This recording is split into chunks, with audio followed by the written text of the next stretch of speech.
Amen. Praise God. Hallelujah. It's so good to worship our God. It's a wonderful evening, everyone. And I can really feel the presence of our good Lord as we come to worship Him. Amen. Truly, wherever we worship our good Lord, His presence is always there because He inhabits the praises of His people. So once again, shall we give Him a highest honor and respect and glory? Praise God. Shall we feel His presence? Come on, feel His presence. Feel His embrace. Thank you, Lord. Salamat, Panginoon, sa iyong sukdulang biyaya na patuloy na ipinaparanas mo sa amin.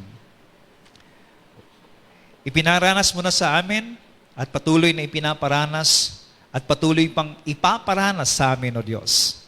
We thank you.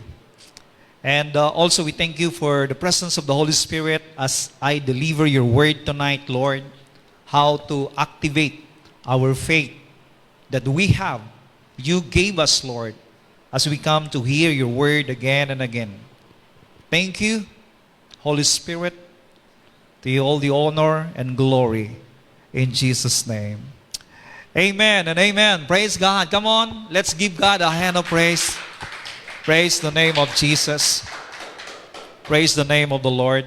So again, good evening everyone and good evening po sa lahat po ng ating mga patuloy po na sumusubaybay sa ating pong gawain. Thank you for commenting and sharing and tagging your friends sa ating pong gawain.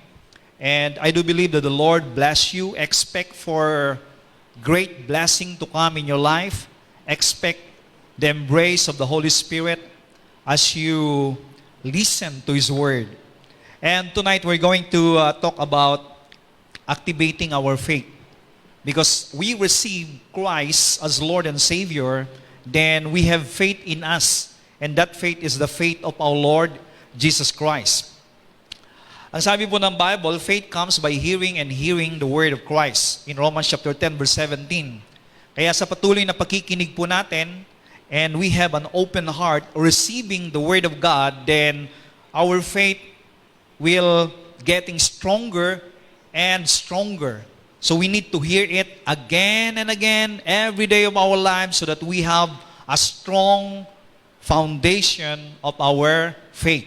And of course, the message that we need to hear is no other than the Word of Christ or the message of Christ or the gospel. Okay, so in our first slide, defining the meaning of faith, kinuha ko po dito sa New Living Translation. No? Actually, I get it from two version of the Bible. First in New Living Translation, Hebrews chapter 1 verse 1 says here, faith shows the reality of what we hope for. It is the evidence of things we cannot see. Okay, number one, faith shows the reality of what we hope for. Faith is very powerful, and that faith is in you. Actually, the faith that we have is the faith of God in us when we receive our Lord Jesus Christ. Lahat ng Kristiyano, lahat ng mananampalataya kay Kristo, tumanggap kay Kristo bilang Panginoon at tagapagligtas, naniwala doon sa kamatayan ng Panginoong Jesucristo sa krus ng Kalbaryo na binayaran ng lahat ng ating mga kasalanan at ginawang Panginoon at tagapagligtas ng kanilang buhay, ay merong pananampalataya na ibinigay ng Diyos sa kanilang puso. So we have a package deal of faith. The only thing we need to do is to activate that faith in us. Praise God. And this is what we are going to talk tonight in relation dun sa ating pong napag-usapan sa mga nakaraang mga Fridays, no? Again, faith shows the reality. Without faith, you cannot see the reality of what you are hoping for.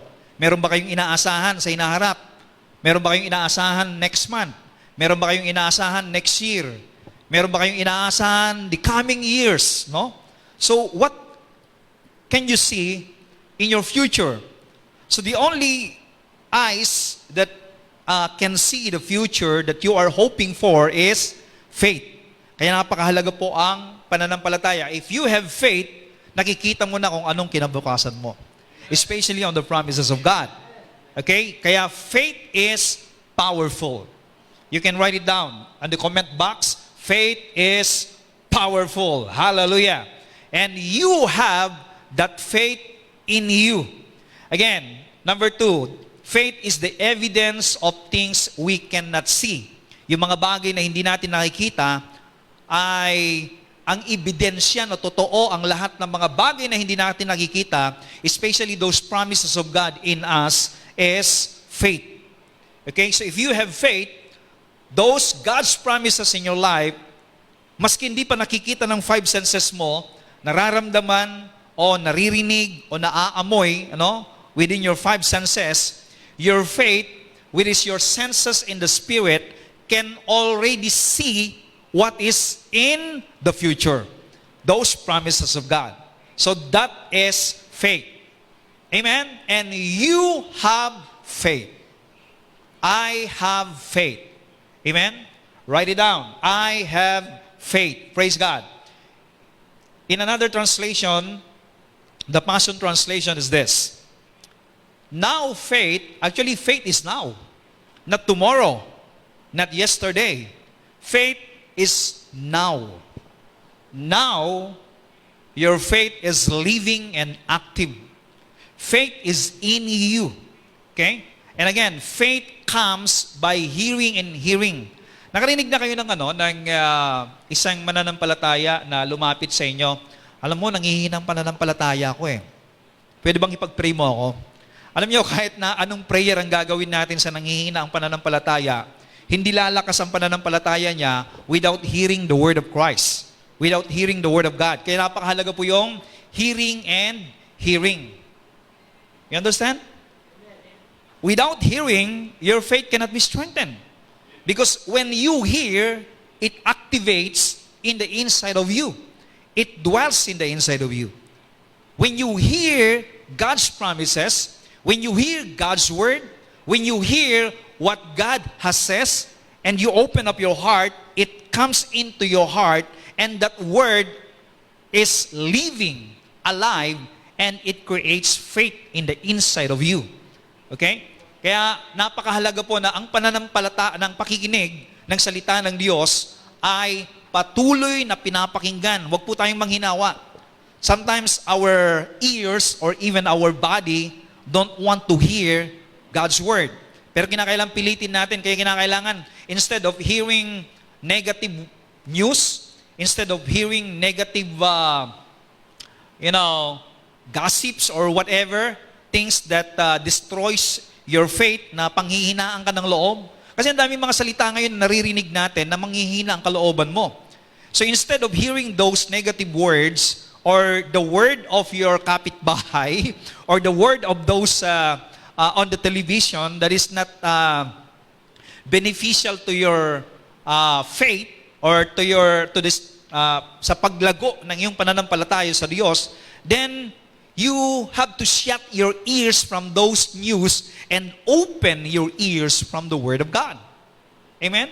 Kaya nga minsan, even reading the Bible, kinakailangan naririnig ng tenga mo pag nagsaganon, lalong-lalo na kapag nakapagbasa kayo ng Bible, ng Word of God na talagang rema sa inyo, parang para sa iyo yung message na yon, shout it out.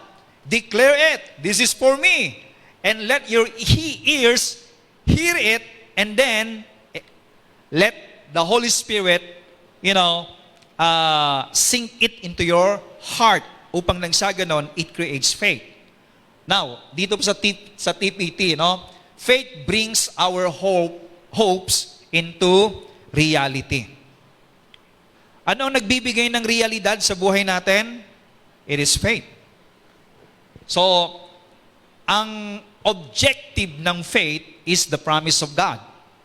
Not faith to your faith, not faith to yourself, not faith to what people can do for you, not faith to your company, Hindi pananampalataya sa magagawa ng kumpanya sa iyo, hindi pananampalataya sa magagawa mo para sa sarili mo, hindi yung pananampalataya sa sarili mong kakayahan, kundi the objective of this faith is the Word of God.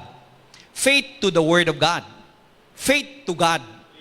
Kaya kinakailangan ngayon, your faith must be anchored into God's Word.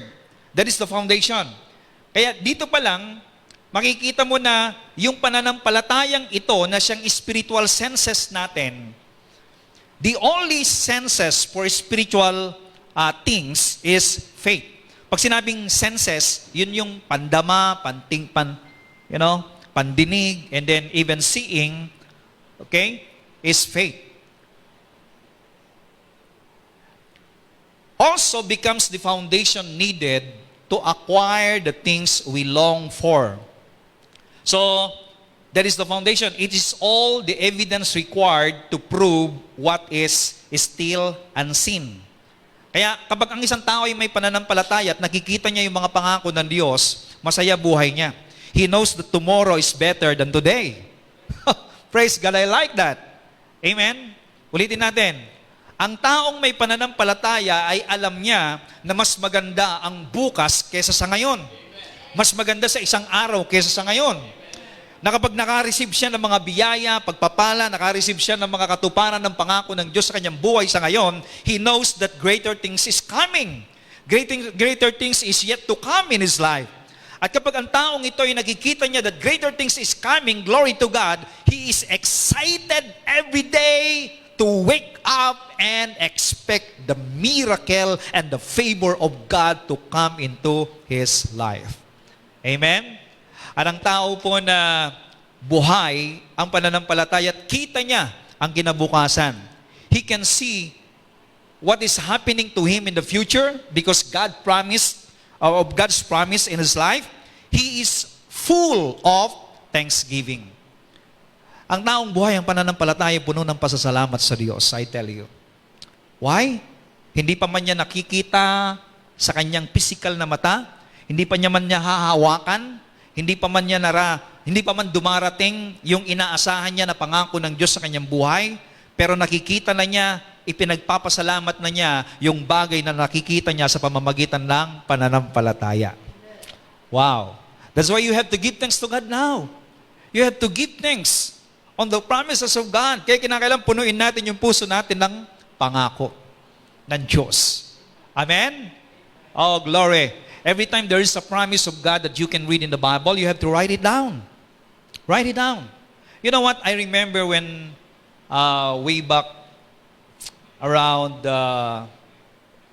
I think, 12 years ago, parang ang layo, ang tagal na, no? 12 years ago, isinusulat ko po every year yung gusto kong maging income. Lahat ng gusto ko, no? Isinusulat ko siya.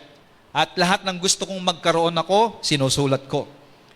And then, doon po sa notebook ko na yon, I prayed and declared, Lord, thank you. Nang inilagay mo sa puso ko ito, ibig sabihin, ito po ay ibinigay mo na sa akin. Hindi ko pa nakikita, pero pinagpapasalamat ko na sapagat nakikita ko sa pamamagitan ng pananampalataya, darating siya sa buhay ko. Amen? So lahat ng bagay na tinatamasa ko ngayon, lahat ng bagay na meron ako ngayon, lahat ng bagay na meron tayo ngayon, amen, ay nakita ko na sa pamamagitan ng pananampalataya. Amen? Wow, glory to God. So, ano ang nakikita ninyo sa inyong kinabukasan? In your finances, in your being, okay? In your family, in your relationship, in your business, in your status in serving the Lord. Ano nakikita mo sa sarili mo, kapatid? Ang pananampalataya ay pinapakita niya yung mga bagay na hindi pa nakikita. Now, let's go now to activation of our faith. How can we activate our faith? Let's go to Romans chapter 10, verse 9. If you confess with your mouth Jesus as Lord and believe in your heart that God raised Him from the dead, you will be saved. Okay, there are two words dito na very significant to remember. Confess and believe. What you believe, you must confess. Believing, it involves the heart. Confession, it involves the mouth. So you have the mouth, you have the word, speaking it out. So you have to confess. Confess the word, what you installed into your heart. Ano mang bagay na nakalagay sa puso natin, yan po yung tinatawag na believing or pinapaniwalaan mo. Everything that is in your heart, you will speak. Kaya nga po, you have to be careful what is in your heart. Ano ba yung mga bagay na nandyan sa puso natin? It must be God's word and not a negative word or negative thinking, no? Or negative belief. Kasi kung mali yung nakaimbak sa puso natin, then mali yung lumalabas sa bibig natin. If you believe wrong, then you confess wrong and you live wrong. But if you believe right, you confess it right and you live right. Praise God. Why? In verse 10, with the heart, a person believes. So, believing, it involves the heart. And confession, it involves the mouth. So, dalawang bagay. Heart and mouth. Do you have a heart? Now, the question, what is the thing or words or promises that was or is installed into your heart? Ano yung mga bagay na nakaimbak sa puso natin? Pag-aalala? Worries? Fear? Is it negative emotion? So you have to cast all of those anxieties. Again, the Bible says we have to cast all our anxieties. Why? Because we cannot manage our anxieties. We cannot manage our own cares. You know, we cannot fix ourselves. Walang taong kaya niyang ayusin ng kanyang buhay. You have to cast it all to God. If you have problem now, cast it all to God. Whatever problems.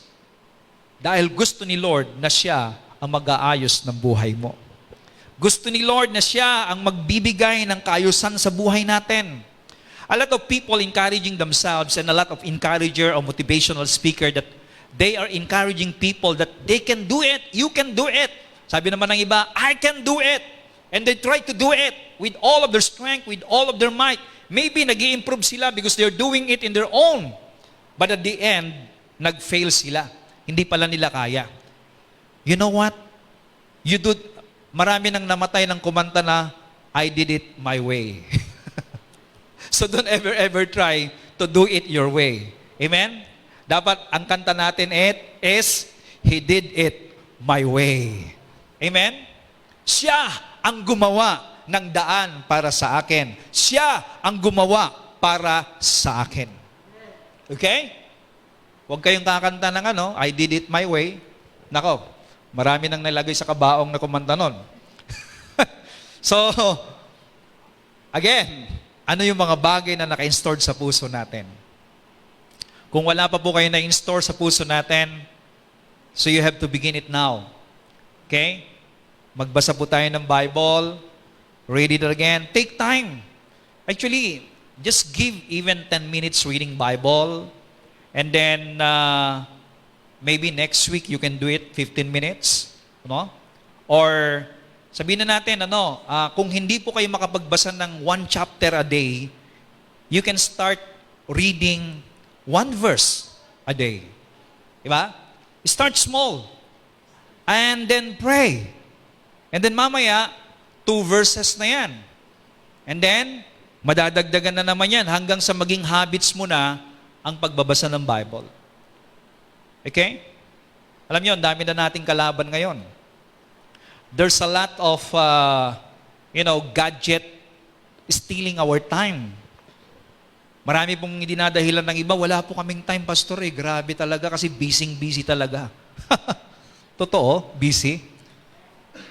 Pero ang totoo nun, you have a lot of time wasted. How many hours you spend doing Facebook every day? Searching for nothing, doing games without any sense. Diba? Lalong-lalo na kayo mga kabataan. Don't ever waste your time to the things that are not beneficial to your growth as a Christian or as a man or as a young people. Because time is gold. Could you imagine You have a lot of gold, especially you young people. You have a lot of gold, and yet your gold, you're wasting it sa mga bagay na walang kabuluhan. You have to use your gold spending to the things that are beneficial sa iyo. Para nang sa ganun maani mo. Amen? So, those word of God must be installed into our heart. Napakahalaga ang salita ng Diyos. Sapagkat kung anong nakalagay sa puso mo, yan ang lalabas sa bibig mo. Praise God. Now, believing the Word of God plus confessing equals activated faith. Okay, praise God. Write it down. So how to activate our faith? You believe the Word of God and you confess, then that is activated faith. So ano po ang ipapahayag natin? Hindi lamang yung gusto natin, kundi yung sinasabi ng salita ng Diyos. Di ba? And we are not confessing to happen, we confess because we believe it was happened. Pinangyari na ng Diyos.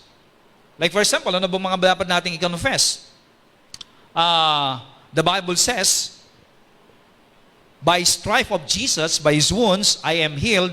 So you have to quote the verses. 1 Corinthians chapter 2, verse 24, sabi ganun, of 1 Corinthians, 1 Peter.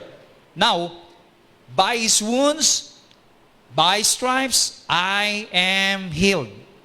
So instead of expecting worse in your sickness, you have to confess what the Word of God says. Oo, nararamdaman natin. Kasi minsan, itong pandaman natin, kalaban yan ng pananampalataya. Yung paningin natin, kalaban yan ng pananampalataya. Kasi, ang tao, higit niyang pinapaniwalaan yung nakikita, nararamdaman, naririnig, nalalasahan, ano? Kasi madali nating paniwalaan yun. But those are things in the natural, things in the outside.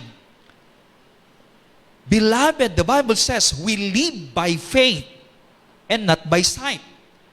In other words is, we live in the Spirit and not in the flesh. Because spiritual world is faith. And in the natural world is our senses. Now, kung tayo'y mabubuhay in our senses, what our five senses says, kung ano nasasagap ng ating pandinig, doon tayo nabubuhay, then we're not living in the Spirit. And living in the Spirit is seeing what is in the Spirit. Ang kailangan mong gamitin o ang tanging paraan para maintindihan mo yung mga bagay na nasa spiritual is faith. Faith. And faith, the objective is the Word of God. Para ma-activate yung faith mo, kinakailangan magkaroon ka ng believing. So ano yung believing mo ngayon? The Word of God. So it involves pa rin reading God's Word. Amen? Now, maraming nagsasabi, no, kasi may mga nagko-comment sa akin. So ibig sabihin, we do that para nang sa ganun, makamtan natin ng kaligtasan? Of course not. We're not reading our Bible to be saved. We are reading our Bible because we are already saved. We're not doing righteousness to be saved. We are living righteously because we are already saved. Amen? We are confessing the Word of God not to be saved. We are confessing because we are already saved. We believe it in our heart already. At ang angkor ng lahat ng ito ay the Word of God. Tingnan nyo again, Mark chapter 11 verse 23. I say unto you, whoever says, the word says means confess. It involves your mouth. Tama? So, kaysa gamitin mo yung bibig mo sa mga, gossiping or speaking something negative or speaking death, you have to say what the Word of God says. So, whoever says to this mountain, whoever says to this problem, whoever says to this sickness, whoever says to this whatever problems in this world, the mountains that you are facing to. Tingnan niyo, mountain ang ginamit nito. Pag sinabing mountain, ang tingin mo ganun. No? Pero kapag meron kang pananampalataya, ang tingin mo sa bundok, ganito. Amen? You are bigger than the mountains. Praise God. So, pag sinabi mo raw sa mountain, be taken up and cast into the sea, and does not doubt in his heart, but believes in his heart, that what he says is going to happen, it will be granted him. Amen? Okay. Dalawa ulit dito, believing and confessing. So, papaano sumunod yung bundok para tumalon sa dagat? You have to speak. Speak to your problem. Hindi pinapakiusapan ha, oy, problema, pwede ba? Umalis ka na, nahihirapan na ako eh. No. You have to use your authority. You problem in the name of Jesus, I have the authority, I command you, get out. You mountain, throw yourself to the sea. Go in the name of Jesus. That's how we activate our faith. Gusto niyo makakita ng himala sa buhay ninyo? Do you want to see miracle and experience miracle in your life? So, begin to activate your faith. So, paano? Speak. Speak. Hanggat hindi tayo nagsasalita, hindi tayo makakaranas ng himala. Hanggat hindi tayo nagsasabi. Amen? And that is the reason why God gave us a word to speak. Praise God. Hallelujah. Confession defined. Tingnan natin yung definition ng confession. In dictionary, confession is to acknowledge or to own up or to acknowledge faith in. Confession is stating something we believe. You have to state something that you believe. That is confession. Another one, confession is declaring something we know to be true. Ano yung alam yung totoo? You confess. Everything that you believe in your heart, especially God's Word, you confess. Now, hindi natin agad-agad nakikita yung bunga, kasi minsan, tinan mo, nagsalita ka, hindi naman nangyari. Ikaw, bundok, tumalong ka sa dagat. Yung bundok nandun pa rin. Ay, minsan, binabago natin yung ating, hindi nangyari, talagang walang kapangyarihan. You know what? If you really believe what you confess, hindi mo binabago kung ano yung ipinapahayag mo. Yung ipinahayag mo ngayon, yun nila yung papahayag mo bukas. Kahit hindi nakikita, o hindi pa nakikita ng mata mo. Amen. Amen. Diba? Bakit? Hindi tayo nabubuhay sa seeing. Hindi tayo nabubuhay sa nakikita ng ating physical na mata. Tayo ay nabubuhay sa nakikita ng ating pananampalataya. Again, faith is seeing the unseen. The evidence of things we hope for. So, ang nakikita lagi ng pananampalataya ay yung bagay na hindi pa nakikita, pero nakikita mo, pinangyari na ng Diyos. Kaya Christianity is not living by sight. They are living by faith.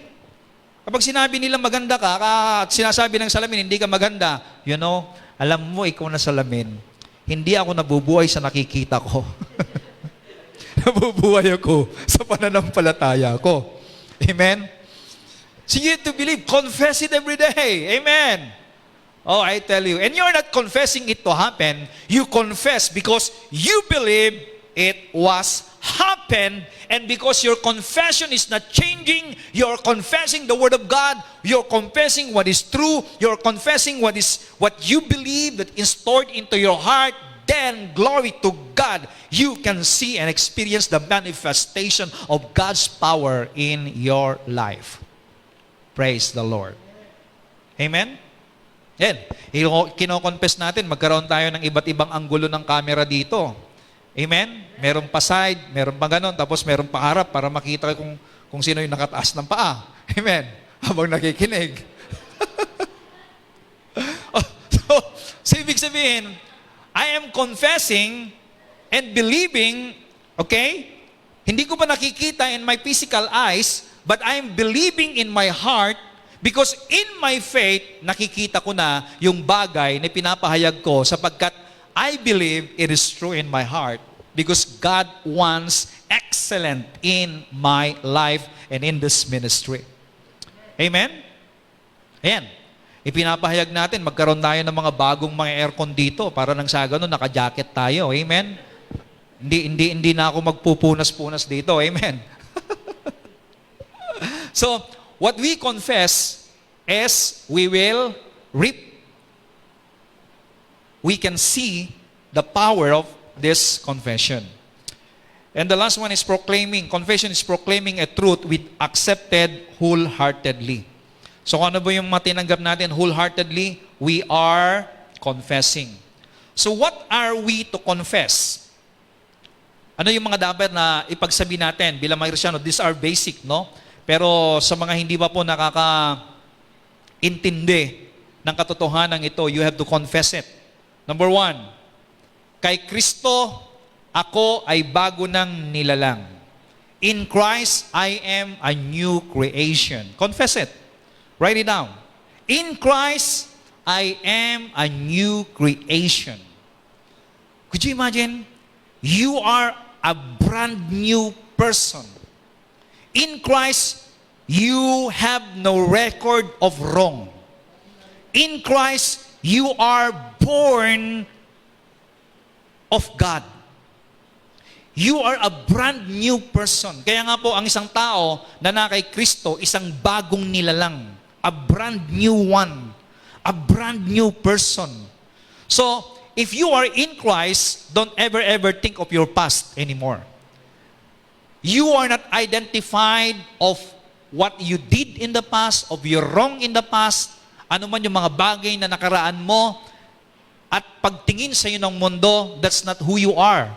Who you are now is, you are a created being, you are a brand new being, a brand new person, born from the very heart of God. That's who you are now, that you are in Christ. So every day of your life, sabihin natin, no, ipapahayag natin, in Christ, I am a new creation. I am a new created being. I am a brand new person. I am from above. I am born of God. Hallelujah. Pwede niyong harapin yung salamin. I am a brand new person. My thinking is brand new. Amen? My skin is brand new. I am a brand new person now. You're not seeing, okay, you're not living by sight anymore. At yan pong sinasabi ng 2 Corinthians 5:17.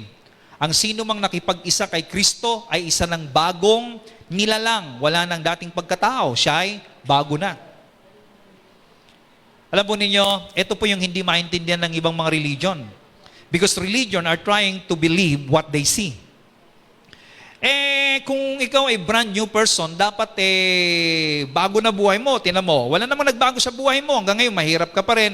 Hanggang ngayon, ganyan pa rin ikaw. Hanggang ngayon, yung ganyan pa rin ang kulay mo. Ganyan pa rin yung itsura mo. So nakikita nila ay yung physical na appearance mo. Pero ang katotohanan pong sinasabi ng Biblia, once you are in Christ, meaning you believe Christ, you receive Christ as your Lord and Savior, you are now a brand new person.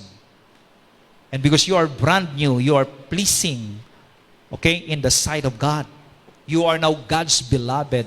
Oh, I like that. I love that. Amen? Naisulat nyo na? In Christ, I am a new creation. And every day of your life, I am a new creation. At isang araw, tatalakayin po natin dito what is the benefits of being a new creation in Christ. This is powerful to understand. Okay? Number 2, kay Kristo ako ay naging katwiran ng Diyos. In Christ, I am the righteousness of God. You are now the righteousness of God. Amen?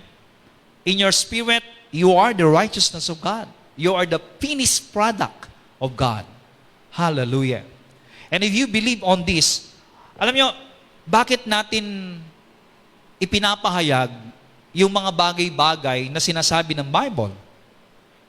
Sapagkat yun po yung pinapaniwalaan natin.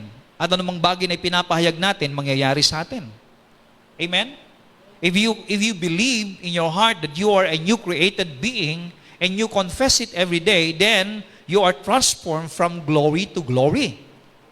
Nababago yung pananaw mo. Nababago yung isipan mo. Hindi ka na nag-iisip na katulad ng mga taong makalupa. Ikaw ngayon ay nag-iisip katulad ng mga taong ipinanganak sa puso ng Diyos. Praise God. Hallelujah. You are now the righteousness of God. And every day of your life, you are walking in righteousness. At yan pong sinasabi sa 2 Corinthians 5:21, God made Him, Jesus, who had no sin, to be sin for us, so that in Christ or in Him, we might become the righteousness of God. See, si Kristo na walang kasalanan ay ginawang makasalanan para tayo na makasalanan ay maging katwiran ng Diyos. Praise the Lord. This is the mystery of Christianity. Sa mga religion, para ka maging matuwid, dapat nabubuhay ka ng katwiran. Pero, the problem is there anybody living in righteousness in this world? In their own? Is there anybody nakapasa sa pamantayan ng Diyos sa pamamagitan ng pamumuhay ng so-called kabanalan or righteousness by doing or living uprightly in their own? No one. The conclusion of the Bible is this: no one is righteous, no, not one. Sa Tagalog, walang matuwid, wala. Wala kahit isa. Parang buhok ni pastor, walang matuwid, wala kahit isa. But religion are trying to be righteous in their own. Kaya nga po, dahil ang tao hindi niya kayang maging matuwid, even sa pamamagitan ng pagsunod sa kautusan, because the Jew were trying to live uprightly by obeying the rules and regulation of the law, and yet they fail. The conclusion of the Bible is, all have sinned and fall short to the glory of God. Pag sinabing fall short to the glory of God, tayo po ay bumagsak sa pamantayan ng Diyos. Kung halimbawa, eto yung pamantayan ng Panginoon, kinakailangan ma-reach mo to, upang nang sa ganun, pumasa ka, at ikaw ay kwalipikado na matumanggap ng buhay na walang hanggan, ikaw ay kwalipikado na pumasok sa langit, at ikaw ay kwalipikado sa mga pagpapala ng Diyos. Ano? Like for example, this is the standard of God. Then people are here. They're trying to reach the standard of God. Hanggang dito lang naabot nila. And yet, ito yung standard ni Lord. Amen? So ano pong conclusion ng Bible na inilagay ng Lord yung pamantayan? All are short. They fall short. They tried to be tall and yet they are short. Diba? Ginawa nila ang lahat ng kanilang kakayanan. Religion all over the world are trying to be good. Actually, all religions are teaching something good. But the problem is, akala lang nila sila ay nakagagawa na ng tama. Pero you know what? All are failed and fall short. Tingnan niyo mga religion na. Kapag namatay yung kanilang leader, pag namatay yung kanilang mga elder, kapag namatay yung mga tinitingala nilang mga matataas sa kanila, anong ginagawa nila? Still they're praying to God na sana tanggapin ang kanyang kaluluwa. Ibig sabihin, they're not sure. Hindi sila sigurado kung ligtas ba sila o hindi. But praise God sa ating mga Kristiyano, ngayon pa lang, we are very much sure that we have eternal life and we have now the righteousness of God. So, ibig sabihin, eternal life is already in us. Hindi pagdating natin sa langit, hindi pag namatay tayo, saka tayo magkaroon ng buhay na walang hanggan. Ngayon pa lang, meron na tayong buhay na walang hanggan. Ngayon pa lang, matuwid na tayo. Hindi dahil sa tayo po'y gumawa ng katwiran, kundi si Kristo ay naging katwiran natin. At dahil pinapaniwalaan natin ang sinasabi ng Biblia na tayo ay naging katwiran ng Diyos sa pamamagitan ni Kristo, and we believe, we confess, then it will be manifest into our life, and as the days goes by, our life is being transformed from glory to glory, and we are transformed every day. Kaya nakikita ng mga kapitbahay ninyo, aba, nabago na to ah. Aba, ang laki ng pinagbago nito ah. Kasi nga, you believe what the Word of God says. That's who you are nung ikaw ay nakipag-isa kay Kristo. So nagkakaroon po ng pagbabago ang buhay ng isang tao. That is the power of activating our faith. You want to activate your faith and receive, experience the miracle of God. Confess it to yourself. Amen? Praise God. Confess it. Sabi nga ng isang preacher paano kung madyungero yan? Righteousness pa rin ba ni Lord yun? Hindi sabihin mo, o kaya naninigarilyo, no? Tataba ako or whatever. Di sabihin mo, I am the righteousness of God. Nagmamadyong ng gano'n. I am the righteousness of God. Di ba? You believe. And you confess. Isang araw, I am the right. Uy, hindi pala ginagawa ito ng katuwir ng Diyos. Amen? So, it is your belief that transform you. Because that's what the Bible says. Amen? Praise God. Believe what you, confess what you believe. Number 3, in Christ, I have redemption. Naisulat niyo ba yung pangalawa kanina? In Christ, I am the righteousness of God. Naisulat niyo ba dyan sa comment box natin, mga kapatid? Okay, pangatlo, in Christ, I have redemption. Pag sinabing redeemed, meaning, nanggaling ka sa isang pangangalaga o pagkaalipin. If you are redeemed. Parang halimbawa, kidnapper, para matubos ka, iraransom ka. So, ang tawag dun ay, biblical word is redemption. Or in secular word, ransom. Kaya nga ang tawag doon ay kidnap for ransom. Ibig sabihin, yung kinidnap para mabalik sa'yo, kinakailangan tubusin mo. Ayan, bayaran mo. Magbigay ka ng tamang halaga para makuha mo yung nakidnap. So same thing with us. Tayo po'y napawalay sa Diyos at kinuha ng kadiliman. We are all slave of sin before. So, ang ginawa ng Diyos sa atin ay, He redeemed us. He ransomed us. So, ibig sabihin, may pinambayad. para makuha mo yung nakidnap, para maransom mo, merong ibibigay na pambayad. So, same thing with us. Hindi po tayo lumaya sa kamay ng kaaway, ng kadiliman, na walang naibayad. Merong naibayad. Hindi po ginto, hindi pilak, hindi diamante, ang pinambayad. Anong sabi rito? Tinubos tayo ni Kristo sa pamamagitan ng kanyang dugo. So, ibig sabihin, the monetary of heaven for us to be ransomed is the blood of Jesus Christ. Wow. Ang pinantubos sa atin ay hindi ginto, diamante, pilak, but the blood. The blood is the currency of heaven for you and me to be redeemed or to be ransomed. So you are more than gold. You are more than diamond. You are precious, my friend. You are so much precious. Napakahalaga ka. Higit ang halaga mo sa ginto, pilak, diamante, o anumang mamahaling bagay sa mundong ito. Actually, kahit pagsamasamahin natin ang lahat ng mga ginto sa buong mundo, yung ginto dyan sa Japan, yung ginto dyan sa Saudi, yung ginto dito sa Pilipinas, yung ginto dyan sa Burma, o saan mang bansa, pagsamasamahin mo, idagdag mo na yung diamante, idagdag mo na yung ano pang mahalagang mga bato. At lahat ng halaga na yan, kwentahin mo, hindi niya kayang tapatan ang kahit gapatak na dugo ni Kristo. Ganyan ka kamahal.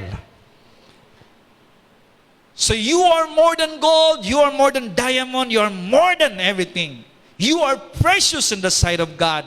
And because you are precious in the sight of God, He ransomed you, He redeemed you. Glory to God.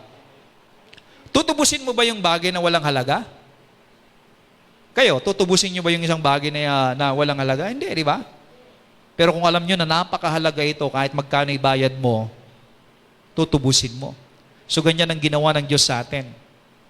Ibinigay niya maging ang buhay ng Panginoong Hesukristo, matubos ka lamang. Oh, what a great love of God. What a great love of the Father. Ganyan kakahalaga, kapatid. At sabi rito, at sa gayon, pinatawad na ang ating mga kasalanan. Gayon kadakila ang pag-ibig na ipinadama niya sa atin.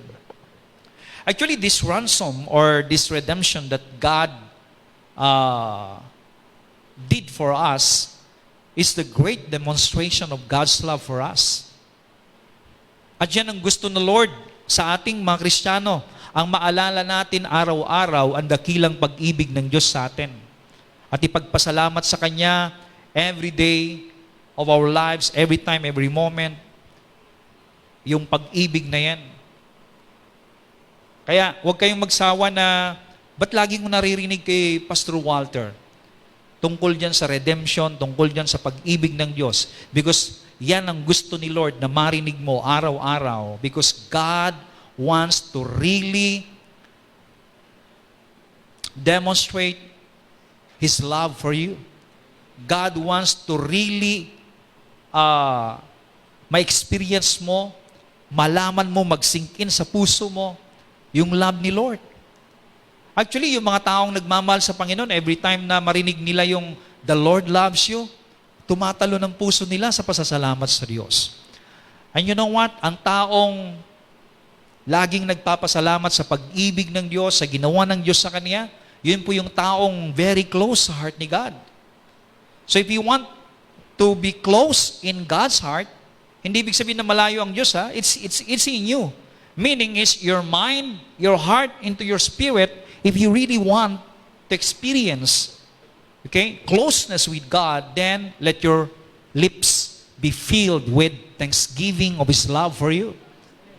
Amen? Knowing that you are redeemed, confessing that you are redeemed of God, then that is confessing or activating your faith to have that, way of intimacy with the Lord. Praise God. Pag sinabing redemption, redemption in Him means that Satan's dominion over our lives has been broken. Wala na pong kapangyarihan ng Diablo sa inyo. Hallelujah. Natutuwa ba kayo noon?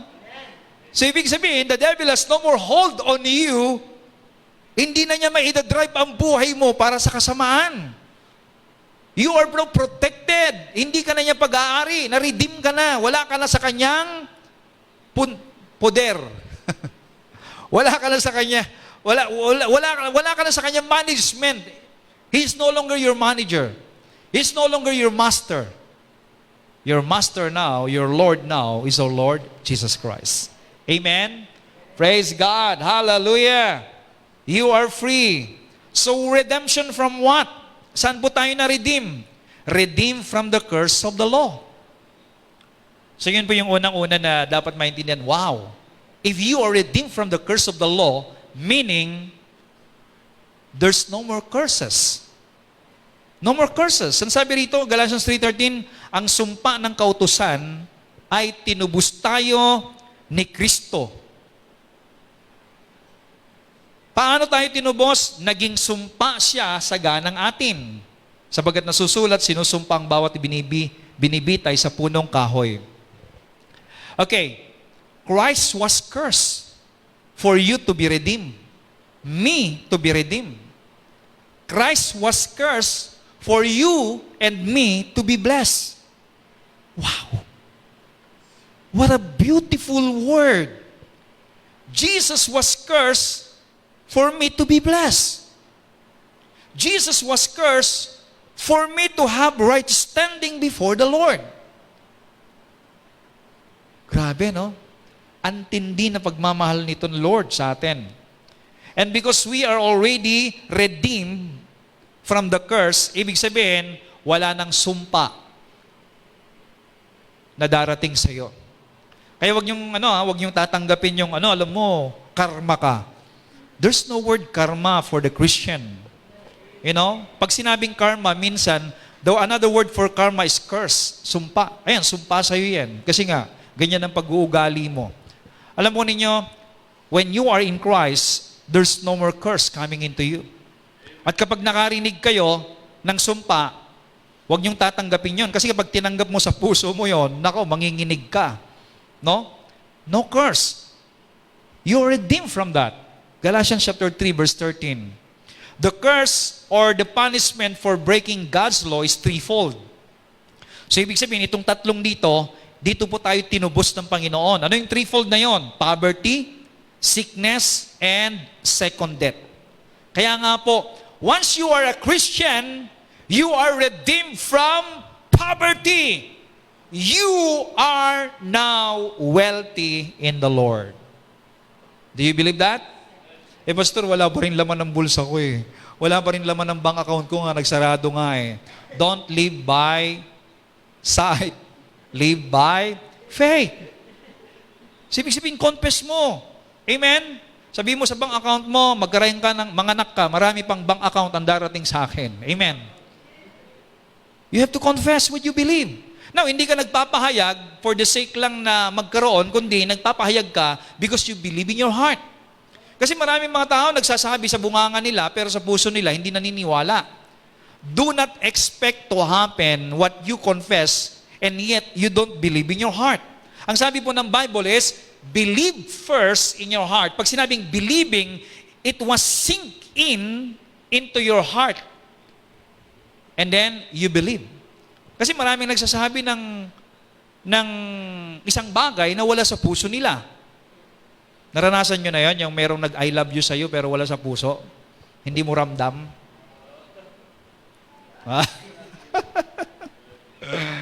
O, di ba? Pero kapag mula sa puso yan, ramdam nila yan. Nagte-take effect sa kanila yan. Nagbo-blooming yung sinasabihan mo. Di ba? Gumagandang buhay niya. Gumagandang kanyang ngiti niya. Amen. Hindi nakakatulog. Hindi nakakatulog yan. Bakit? Totoo yung sinasabi mo eh. So every word you confess that comes from your mouth, it was a living word. That comes from your heart, it was a living word. Pag sinabing buhay na salita, yung salitang yun na galing sa puso mo, it creates life. It brings miracle. Hello? Kaya pag sinabi mo, ito, tinanim ko sa iyo to, mag-multiply yan in the name of Jesus, receive it and believe it with all of your heart. Yes! Amen? You are redeemed from poverty. Sabi mo, I am redeemed from poverty. Therefore, I am no longer poor. Ano po sabi ng kanta? Let the poor say, I am rich. And let the weak say, I am strong. You have to say that you are rich. Hindi mo kinakailangang makita muna yung mga limpak-limpak na pera dyan bago mo sabihing rich ka. Ngayon pa lang, sinabi ng Biblia, narinig mo, sinabi ng Bible that you are redeemed from poverty, then you have to speak it out. I am rich. Because what the Bible says, siya na mayaman ay naging mahirap upang ako na mahirap ay maging mayaman. Therefore, I am rich because Christ is in me. Amen? O, di ba ang dami nun? 2 Corinthians, chapter 9, chapter 8, basahin po natin. Tapos ano ba sabi ng Bible? Ikaw ay tagapagmanang kasama ni Kristo. Lahat ng pag-aari ng Diyos, sapagat siya'y tatay mo, ikaw ang tagapagmana. Do you are rich? Do you believe that? So, pwedeng, Pastor, wala nga akong titulo ng lupa eh. Wala nga akong hawak eh. So, hindi yan ang ebidensya. Amen? Ang ebidensya, yung sinasabi ng salita ng Diyos. Diba? Pero huwag kayong pupunta doon sa subdivision na ang ebidensya ko itong Biblia, tingnan mo, sinabi yan. Kasi yung sinasabihan mong mga ganon, they are living by sight. Amen? You have to confess it to God. You can confess it to yourself. Amen? Praise God. Sickness. Yun, you are redeemed from sickness. Say it, I am redeemed from sickness. Kung meron kang nararamdaman ngayon, You have to cast it out. The Word of God says, I am healed. Don't live by your feelings. Alam po ninyo, ito po yung pinakamahirap sa lahat. Kasi nga, nagkokontrahan ang sinasabi ng pakiramdam at sinasabi ng salita ng Diyos. Ulitin ko ha, ang pananampalataya ay nakaangkla sa salita ng Diyos. So kinakailangan, kung ano yung salita ng Diyos, yun yung papasok sa puso mo. At kung ano yung kapasok sa puso mo, na sinasampalatayanan mo ngayon, yun yung ipapahayag mo. Pag ipinahayag mo, yung galing sa salita ng Diyos na nasa puso mo, pag binigkas mo, naging buhay. So ibig sabihin, naging living word. It creates.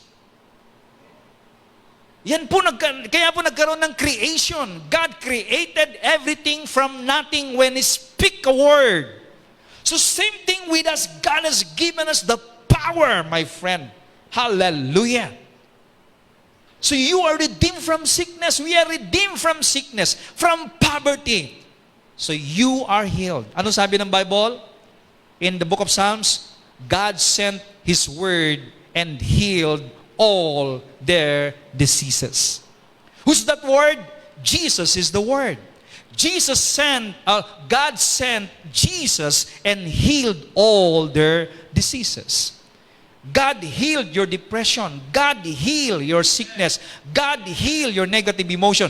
God healed your fear. God healed your anxieties. God healed everything in you, in your soul, and even in your body. You have to believe it and confess it. Amen? Yan po yung antidote natin. Yun yung pangontra natin sa mga bagay na nararamdaman natin. Pastor, nandiyan pa rin talagang ramdam ko talaga Yun na nga Don't live by your feelings. Di ba tayo nagkakaunawaan dito?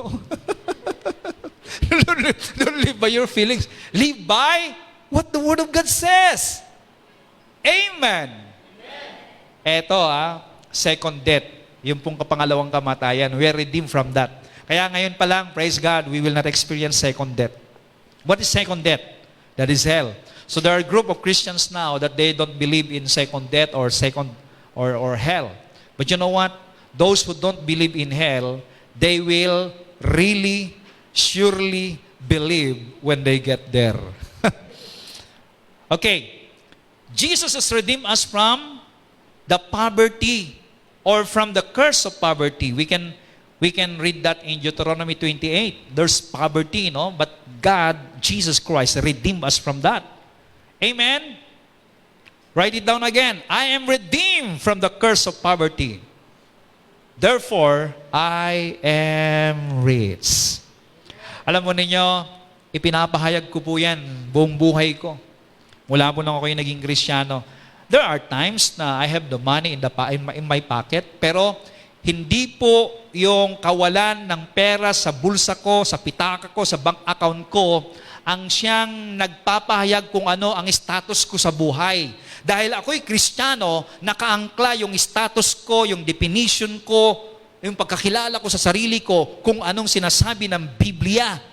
At ang sabi ng Biblia, mayaman ako. So therefore, bilang Kristiyano na naniniwala sa Biblia na bubuhay sa salita ng Diyos, what I believe is, hindi yung nakikita ko, hindi yung nararamdaman ko, hindi yung sinasabi ng bank account ko, kundi yung sinasabi ng salita ng Diyos na siyang tinitindihan ko at pundasyon ng pananampalataya mo bilang Kristiyano. At yan ka, kapatid. Amen? That's who you are. Jesus has redeemed us from the curse of sickness. And Jesus Christ has redeemed us from the curse of death. So what we believe? Believe and confess who Jesus Christ is. Sino si Jesus? Siyang manunubos mo, siyang gabay mo, siyang tagapagligtas mo, confess it. Jesus is my Savior. Jesus is my wisdom. Jesus is my wealth. Jesus is my brother. Jesus is my friend. Jesus is my Lord. Jesus is my King. Amen? You have to confess every day. And you will experience the miracle of your confession. That's how you activate your faith.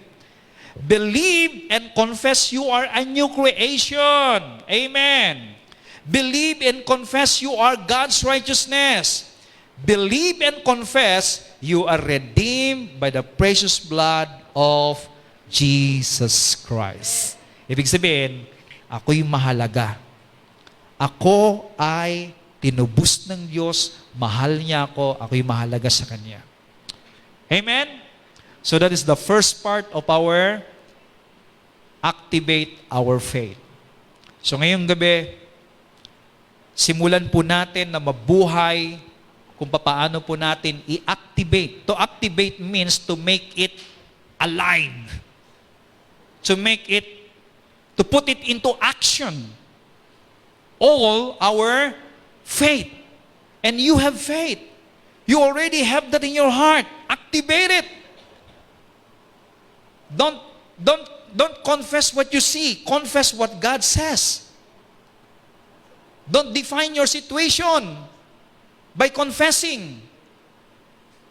Confess what the Word of God says and what you want to see to happen in your life. Amen? Kung ang asawa mo ay hindi nagbabago, pangit pa rin ang ugali, you have to confess a word that you want to see in his life. Anong gusto mong makita sa buhay niya? Confess it in his life. Anong gusto mong makita sa negosyo mo? Sa financial status mo? Confess it what you want to see in your financial status. Why? Yun po ang gusto ng Diyos sa buhay mo. Yan ang plano ng Diyos para sa iyo. Alam niyo, in closing, I want you to know this. God already given us the power and authority to live victoriously, to live in riches, to live in victory, from victory to victory in this world. Ibinigay na sa atin ng Diyos yan. Kaya minsan nagmamakaawa tayo sa Panginoon, Lord, please. Anong please? Binigay ko na sa iyo. Amen? Lord, please. Amen? Ganun tayo minsan, Lord, please. Anong please, anak? Binigay ko na sa iyo. Use it. Use your authority. Activate your faith. Amen? Ang kailangan na lang natin gawin ay ganito kung bakit tayo nagpe-praise kay Lord is thanksgiving. Lord, thank you. I have won the victory. Lord, thank you. You already provided all my needs. Lord, thank you. You already healed me. Ibig sabihin, yung pag-thank you mo, pag-acknowledge mo na ibinigay na ng Diyos at yun ay nangyari lahat nung ibinigay niya ang kanyang bugtong na anak sa atin. So prayer sa atin is thanksgiving. Prayer sa atin is fellowshipping. Prayer sa atin is all about enjoying God's love, enjoying God's peace. That is prayer sa atin. Pero pagdating sa mga pangangailangan and everything, even this pandemic, even this the works of the devil, or everything na anumang bagay na negatibong nangyayari sa buhay natin, God gave us the power. You have to activate your faith. Confess it, what you believe. Because it was already written in the Word of God. Those words that was written in the Word of God, if you want to experience in your life, confess it. Kaya lang hindi mo talaga may papayag yung bagay na hindi mo pinapaniwalaan. Kaya kinakailangan yung bawat salita ng Diyos, lumagay muna sa puso mo. Amen? Kaya nga, yung binabasa ninyo sa Word of God, lumagay sa puso mo. Pinaniwalaan ng puso mo. Hindi kakapit sa puso mo yan hanggat hindi mo pinapaniwalaan yan. Diba? Ngayon, kung kumapit sa puso, pinapaniwalaan mo yon, ang automatic outcome nito ay you confess what you believe. Amen? And because you confess, you activate it. At kapag nangyari ito, nakita mo na nangyari ito, papalakpak si Lord, natuto na ang anak ko. Amen? Natututo na siya. Natututo na tayo. Hallelujah! And we rule and reign in this world victoriously. Hallelujah! Amen? That's who we are. So activate your faith now, my friend. First day pa lang to. Let us continue by next Friday. Amen? Shall we give God a hand of praise? Amen? Let us give thanks to God. So now, I declare and I confess, ikaw na nangangailangan ngayon ng financial breakthrough, I declare financial breakthrough will come to you. Receive your breakthrough in Jesus' name. Ikaw na nangangailangan ng kagalingan, ano man sakit mo ngayon, sakit sa tiyan or sa any cancer cells in your body, I command that cancer cells na matunaw, mawasak, masira sa pangalan ni Jesus. And I command those good cells to multiply and defeat every bad cells in your body in the name of Jesus. I command that migraine to go away in the mighty name of Jesus, and freedom in Jesus' mighty name. Healing to you in the name of Jesus. Receive your healing. Even the depression, that worries, that fear in your heart, I command to go away. I command blessing. The peace of God will come to you in the name of Jesus Christ. Receive it now. Okay, sa lahat po ng mga taong nakakatanggap nito, ng kapayapaan, ng kagalingan, ng breakthrough sa finances, just give thanks to God now. Lord, thank you. Amen. At huwag niyong babaguhin yung confession niyo. Kasi minsan, pinaglalaban natin yung confession natin. Nag-confess ka ng tama ngayon, mamaya mali na naman. Tama yung kino-confess mo, mamaya mali na naman. No! We need to be consistent in our confession. Confess it again and again. Confess it now, confess it tomorrow. Kahit lumalala yung pakiramdam mo, lumalala yung sitwasyon, don't ever change your confession. Still, you have to stand on the Word of God. At ang sabi ng Biblia, mawawala ang langit at ang lupa, pero ang salita ko ay hindi mapapawalang kabuluhan. Ang ibig sabihin niyan, God will make it sure that His Word will come to pass. It will happen into your life, and you will experience it. Amen? Wow, glory! I am excited na makarinig ng mga patotoo mula sa mga viewers natin kung paano sila nakaranas ng miracle ni Lord, at maging kayong lahat ng mga nandito, mga taga-ever-increasing grace. I want to hear testimonies how God did miracles in your life. Amen. Miracles in your finances, miracles in your healing, miracles from depression, from even suicidal spirit. You can testify about how you freed from there. Okay? Kung paano kayo nakaalis mula dun sa kahirapan. When you confess it, I want to hear testimony, and let God be glorified. Amen. Hallelujah. Praise God. Thank you, Lord. So, Father, I thank you. Thank you so much, Lord. I can really feel the power of this confession. We confess what your word says, Lord. And we are excited to see great things happen in this last days sa pamamagitan ng buhay ng mga kabataan, ng mga nanay, ng mga tatay, ng mga OFWs, nasan man sila, Lord. That they can command even the nature, even those virus, to get away from them in the name of Jesus. Because we have this power that you have given us, Lord.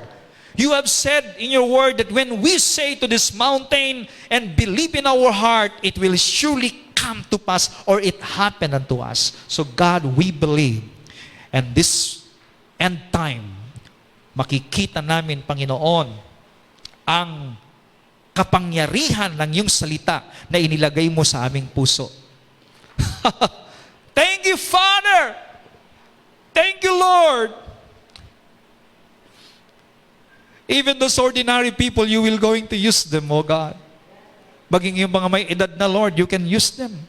Sapagkat hindi mo pinag-uusapan dito, because you have said, Lord, that in the last days, your young ones, your kids, the children will prophesy. They will speak new things, and they will do great and marvelous things. Hallelujah. Because we have the Spirit on us. Lord, those words that you put in our heart ay merong buhay ng salita mo, Panginoon. Buhay ng kapangyarihan ng banal na Espiritu. At hayaan mo na mag-sink in sa puso namin ang katotohanan narinig namin ngayong gabi, upang mabuhay po kami, O Diyos, sa araw-araw, doing miracles, seeing and experiencing miracles every day of our lives, Lord. Miracle in our finances, miracle in our business, miracle, Father God, even in our body, miracle, Father God, in our family, in relationship, miracle, O God, even in everything we do, Father. Thank you so much. Thank you, Lord. Oh, glory. Hallelujah. I can really feel the power of God.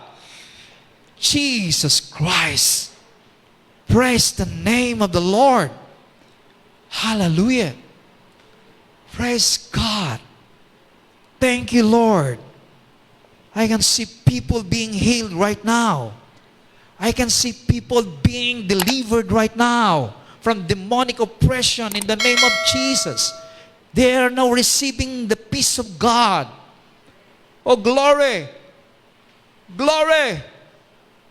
And I can now see people speaking wonderful words, confessing great things, and they will experience it. Oh God, hallelujah. Thank you, Lord. Thank you. To you all the glory and honor. In Jesus' mighty precious name. Amen and amen. Hallelujah. Praise God. Praise God. So, we want to hear your testimony. Do it now. Do it tomorrow. Do it the other day. Confess what God's word that installed into your heart. So share this and let us continue go deep into this, activate our faith. Amen. Thank you so much. God bless you all and expect more blessings in your life. Thank you for being with us in this service. The Lord bless you more than you can imagine. In Jesus' name, amen and amen.